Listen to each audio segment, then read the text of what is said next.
Alright, what I've done here is scaled appropriately T-axis here, the number of years since '05, each grid line representing a year.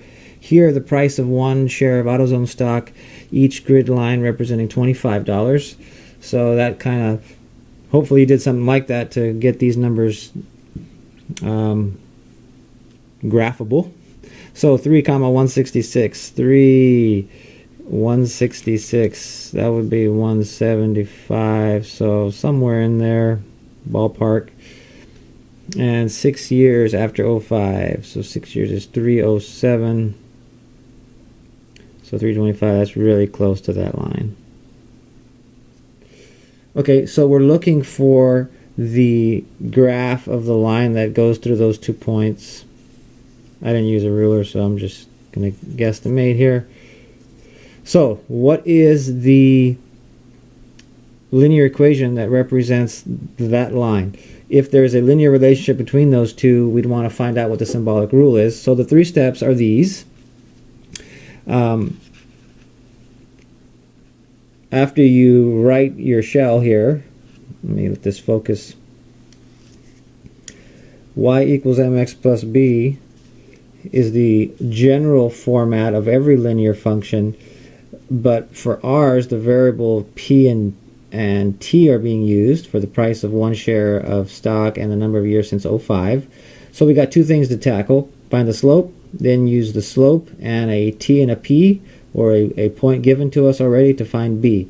So slope, difference of these values divided by difference of those values. So these calculations here. So hopefully you had something like this, 307 minus 166. Over that difference, and so 47, slope here being 47, that means for each year we're going up 47 here. And so the idea here is to plug this in to your shell as the coefficient. So each year, every time that guy increases, this overall p will increase by 47. So that's important. Next step is to take 1 point, 3,166 or 6,307, and plug them in there. And it doesn't matter which one you use. I just chose the first row here, the output being 166, the input being 3, and then doing the calculations here. So we want to find b algebraically, multiplying those two, you get that. So b must be the subtraction of those two, which happens to be 25. So of the graph, 0, 25 is the vertical intercept, but that means my b value in my symbolic formula is 25. So lo and behold, our symbolic formula looks like that.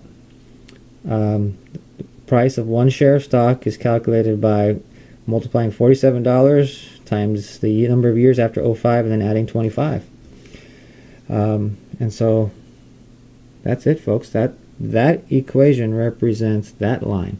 So we're going to ask you a couple questions about this equation in parts B, C, D, and E. So see if you can't get started with part C or B here, and then check back with me in the next video.